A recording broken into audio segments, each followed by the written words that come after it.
pessoal, tudo bem? Aqui é a Isabela e no vídeo de hoje eu vou falar sobre o próximo livro...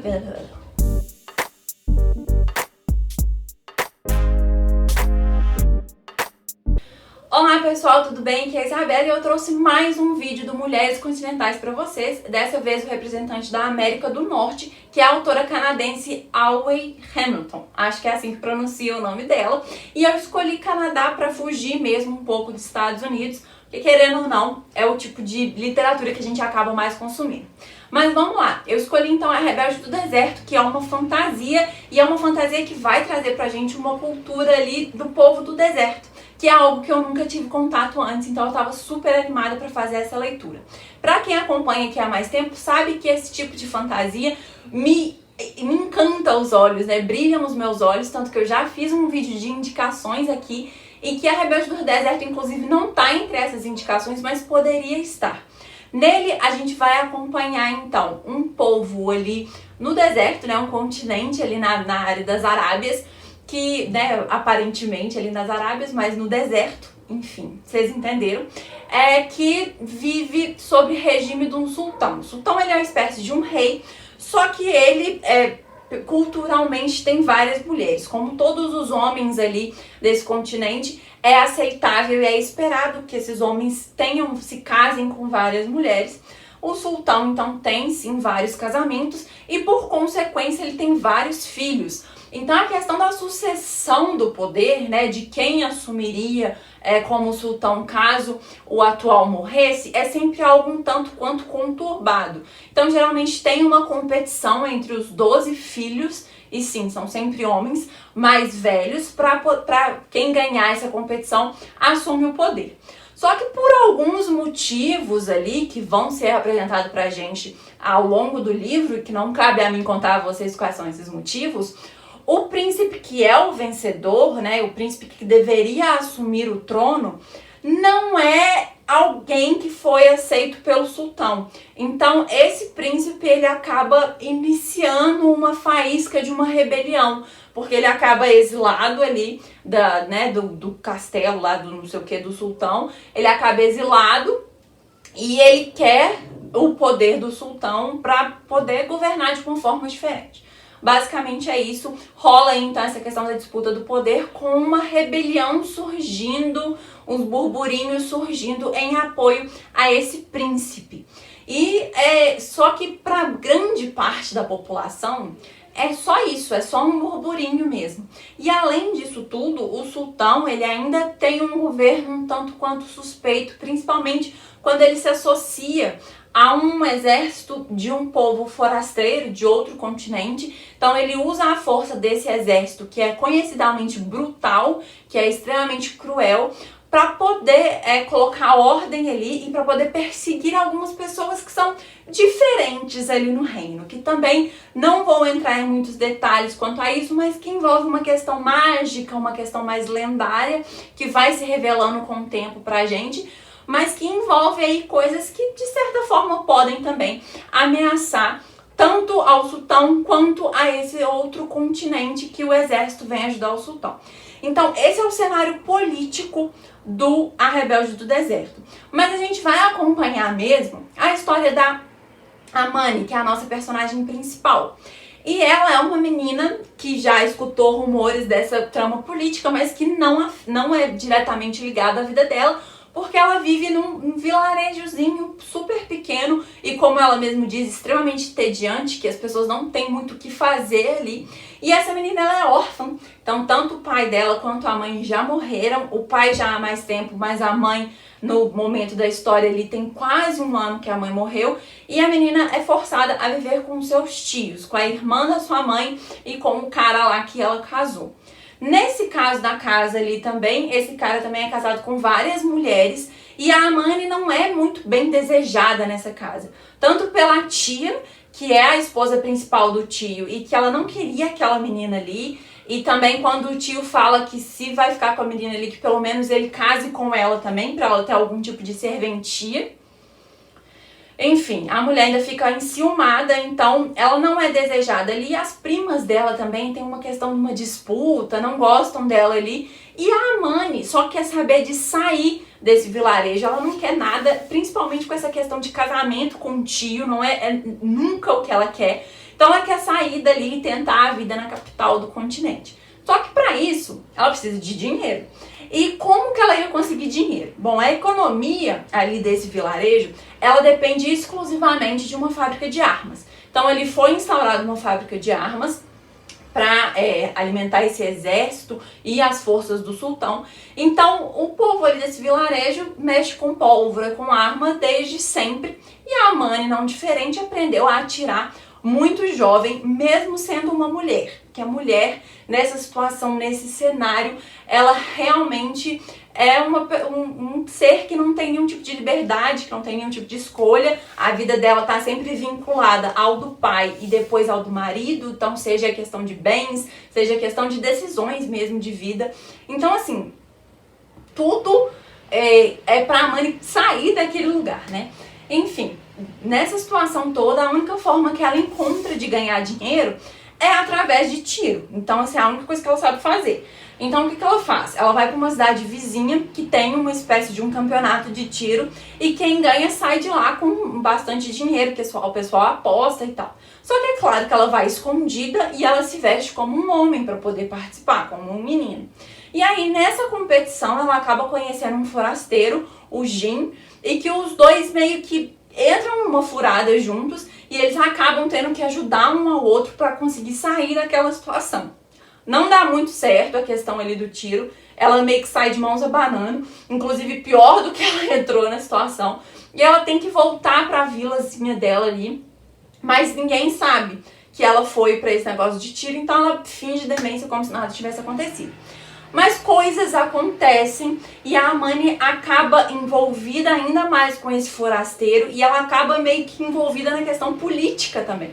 Então ela vai conseguir sim sair ali da cidade, numa situação não muito tranquila, mas ela sai dessa cidade, mas ela se vê agora totalmente livre para tomar suas decisões, mas ela acaba entrando nessa questão política e nessa questão da rebelião e tal, por vários motivos. E é isso que acontece da história. Então, tem esses dois momentos que se intercalam e mesmo a Amani não sabendo do que está muito bem acontecendo, a gente também vai descobrindo junto com ela do que se trata essa rebelião, do que se tratam essas pessoas que são perseguidas, o que elas têm de diferente, por que elas são perseguidas e o que de fato está acontecendo ali naquele país. Então, a história é essa, e é isso que a gente vai acompanhar nesse primeiro livro da trilogia. O livro é super curto, inclusive tem menos de 300 páginas, mas ele é muito legal, de verdade.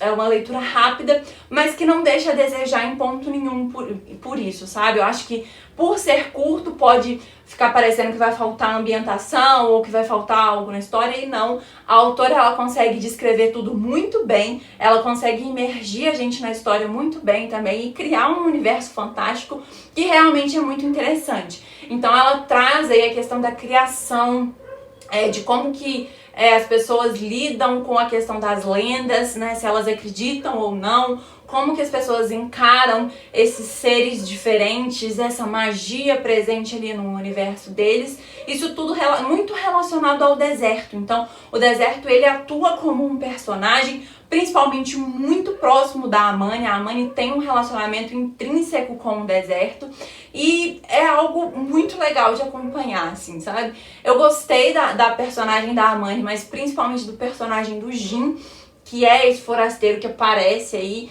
A gente sabe, é claro, que vai ter algum tipo de pano de fundo que vai se mostrar mais pra frente dele, principalmente para quem já lê fantasia há mais tempo e já espera alguma coisa nesse sentido, nesse tipo de livro. Mas ele é um personagem com humor pontual, com uma visão de mundo bem, assim... não sei, ele tem um jeito diferente, sabe?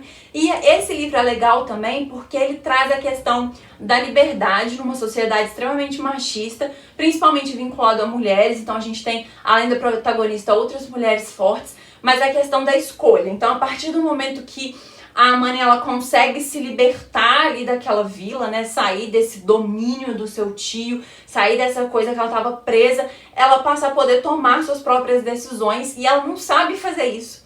Então é engraçado de acompanhar, principalmente em pequenas coisas, porque ela não sabe de nada, sabe? Ela se apega a uma história contada por sua mãe para seguir a sua vida, mas quando ela vê ali mesmo o que está acontecendo, quando ela tem que tomar suas próprias decisões, fica um pouco mais difícil, um pouco mais complicado. Então, quando ela vai, por exemplo, pegar um trem, sabe? Eu achei bem curioso essa parte de que ela não sabia, tipo, primeira classe, o que era primeira classe, o que não era e tal. Então tem umas coisas peculiares desse momento que ela passa a ter essa liberdade, mas que é muito interessante de acompanhar como que isso faz parte da construção da personagem para ela chegar a ser quem ela é. Então, antes dela descobrir coisas mais pra frente, ela vai começando com esse processo de tomada de decisões e, claro, tem um errinho aqui, um errinho ali, né? Não são as decisões mais sensatas do mundo, ela não é uma personagem perfeita e ela não se assume como perfeita, então tem momentos que, por mais que ela seja uma personagem orgulhosa, ela vê ali que deu merda e que talvez ela vai precisar de ajuda, então ela não tem esse problema, ela é realmente uma personagem falha e que é algo que a gente já vem acompanhando aí, né? Os autores já deixaram há um tempo de fazer personagens perfeitos porque não faz sentido, né? Tem que ser algo um pouco mais real, apesar de se tratar de uma fantasia. Você tem que trazer uma pessoa mais humana, não é nem questão de realidade, é questão de ser mais humano. Mas pra mim, realmente, o ponto alto fica com a questão da mitologia, a questão das lendas, de como que isso é apresentado, dos seres que são expostos ali pra gente, trazidos pra gente, que tem muito a ver com a criação do mundo e que aí esses espécies de deuses se relacionam com humanos e aí tem também sempre uma questão do bem e do mal e relacionado à noite e ao dia também. E toda essa experiência ali no deserto, que é uma ambientação que a gente não tá acostumado, né? Pelo menos eu, de estar ali naquele monte de areia, sabe? Não ter muito para onde ir, não ter muito uma estrutura e das dificuldades que são, assim, do pessoal nômade, dos comerciantes e de como que isso tudo se desenrola na história. Então eu acho que é isso que eu tinha pra falar com vocês do livro. No fim das contas eu gostei bastante, acho que deu pra perceber, já tô super animada pra ler as continuações. É legal que essa trilogia já tá terminada, já temos os 3 livros no Brasil, que é algo que faz bastante diferença, né? Porque às vezes a gente começa a ler alguma série que não vem os livros pro Brasil, tem várias nesse sentido, inclusive. E assim, fiquei muito animada de fazer essa leitura. É um livro mais jovem, tá, gente? É uma fantasia com a jornada de herói da Amani, mas ela traz esses elementos de uma cultura diferente que eu acho super que vale a pena.